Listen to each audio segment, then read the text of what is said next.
With another failed vote today in the U.S. Senate, this time on a Democratic alternative plan to end the federal government shutdown with those disputed proposed revisions in health care insurance funding, the effect of that government funding deadlock now felt for some Internal Revenue Service staffers working out of the Apple Tree Business Park in Cheektowaga or the federal office building on Elmwood Avenue in downtown Buffalo.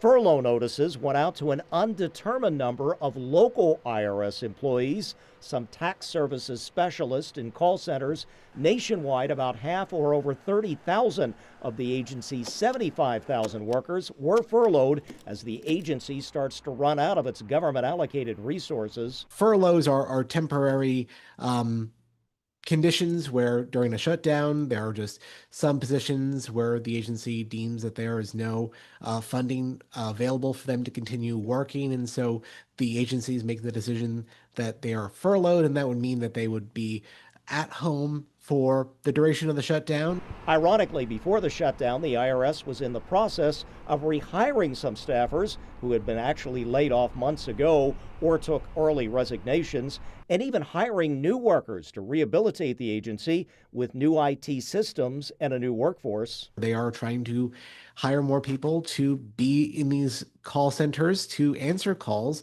because if they don't, they concede that there could be a lower level of phone support and that more calls as a result could go unanswered. And that extra assistance may also be needed for a new tax filing season with tax changes under the One Big Beautiful bill. Is it kind of a double whammy in that respect? It really is. Any filing season, there's a lot of work that needs to be done to make sure that all of the changes to the tax code reflect the forms that taxpayers are going to be receiving. And especially now with the One Big Beautiful bill, there's a lot of changes. Many of them go into effect this filing season.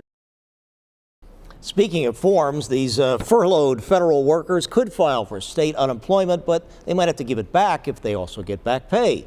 It is mentioned in these IRS furlough notices under a 2019 law signed by President Trump, but the Trump White House says it may have a new legal interpretation, that the law tied only to that previous shutdown, so some furloughed workers now may not be eligible for back pay.